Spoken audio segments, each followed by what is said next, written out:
Il y a la volonté de bien faire et il y a la volonté de faire une rupture. Hein.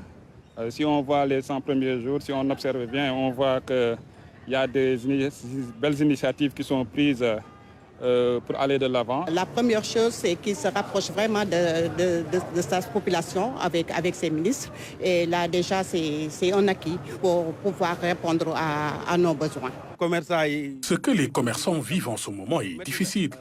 On le déplore parce qu'ils devaient attendre au moins jusqu'après la Tabaski pour faire ce qu'ils ont envisagé. Personne ne dit qu'on ne doit pas mettre de l'ordre, mais il faut, dans le cas d'espèce, prendre en compte l'impact et les conséquences. Je pense que 3 mois, c'est déjà tôt pour faire, un sondage, une conclusion, un bilan. Et en plus, il faut qu'il essaye aussi de voir ce qui se passe réellement dans le pays.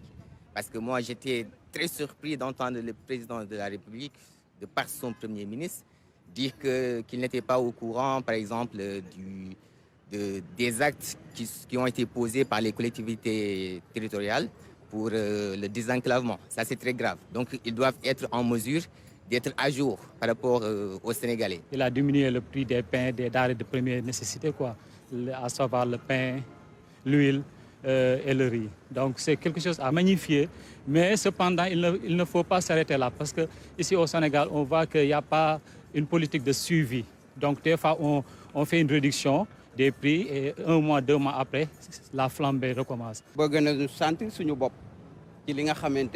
On voudrait vraiment jouir des ressources de ce pays, que tout le monde puisse en bénéficier, franchement.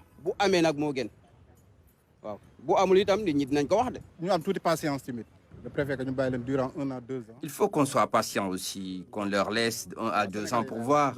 J'invite vraiment les Sénégalais. Il faut de la patience pour tout.